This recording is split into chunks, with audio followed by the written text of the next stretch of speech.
नमस्कार दोस्तों, मैं राकेश श्रीवास्तव। नागपुर में एक कार के द्वारा जिस तरह से हादसा हुआ है, उस हादसे के बाद कई तरह के सवाल खड़े हो गए हैं। दरअसल ये कार कोई आम कार नहीं था, ये एक ऑडी कार थी और इस कार को भारतीय जनता पार्टी के जो प्रदेश अध्यक्ष है चंद्रशेखर बावनकुले के बेटे संकेत बावनकुले चला रहे थे। रात 1 बजे का वक्त था और कहा जा रहा है कि वो बियर बार से निकले थे और उनके साथ 2 और दोस्त शामिल थे। उनके नाम अर्जुन हावरे और एक रोनित था।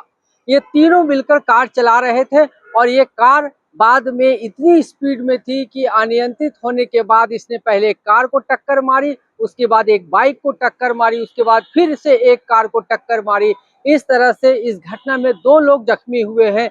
लेकिन ये जो घटना है इससे कई तरह के सवाल खड़े हो गए हैं।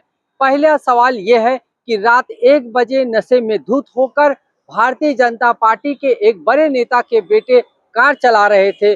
कहा यह जा रहा है कि कार वो नहीं चला रहे थे, अर्जुन हावरे चला रहे थे। लेकिन पुलिस जांच के बाद ही ये सच सामने आ पाएगा कि कार आखिर कौन चला रहा था। लेकिन इस मामले का सबसे दिलचस्प पहलू ये है कि जो नागपुर पुलिस है, उन्होंने जो मामला दर्ज किया है वो सिर्फ अर्जुन हावरे और रोनित के खिलाफ मामला दर्ज किया है। यानी जो एफआईआर दर्ज हुई है उसमें संकेत बावनकुले का कहीं भी नाम नहीं है। सवाल ये उठता है कि जब 3 लोग गाड़ी के अंदर बैठे थे और उस गाड़ी से एक्सीडेंट हुआ है, तो फिर तीसरे व्यक्ति का नाम आखिर क्यों नहीं दर्ज किया गया। ये सवाल इसलिए महत्वपूर्ण हो गया है क्योंकि वो एक भारतीय जनता पार्टी के बड़े नेता के बेटे हैं। जिस नेता के सरकार में इस तरह की घटना हुई है, उसके बेटे का ही नाम अगर एफआईआर में दर्ज ना हो तो सवाल उठना लाजमी है।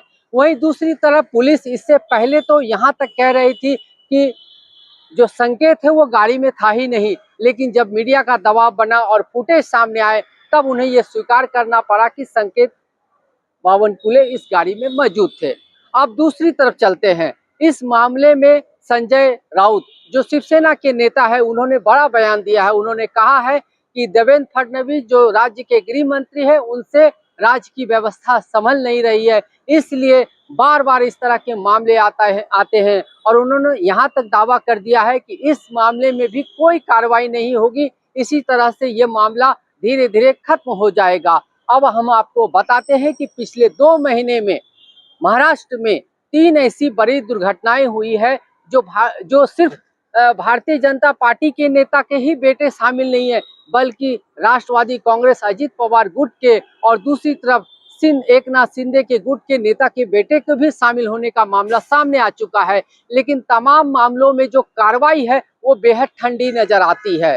कुछ समय पहले 18 और 19 मई की रात में एक नाबालिग ने, जो विशाल अग्रवाल जो यहाँ के बिल्डर है पुणे के, उनके बेटे ने 2 युवकों को टक्कर मार दी थी नशे में धुत होकर और उन दोनों की मौत हो गई थी। उसके बाद ये मामला करीब 1.5 महीने तक सुर्खियों में रहा। इस मामले में विशाल अग्रवाल को गिरफ्तार किया गया, उनकी पत्नी को गिरफ्तार किया गया, उनके पिता को गिरफ्तार किया गया। इस मामले में अब तक 15 लोगों की गिरफ्तारी हो चुकी है। इस मामले को इतना उछाला गया कि खुद गृह मंत्री और उप मुख्यमंत्री देवेंद्र फडणवीस पुणे तक पहुंच गए थे।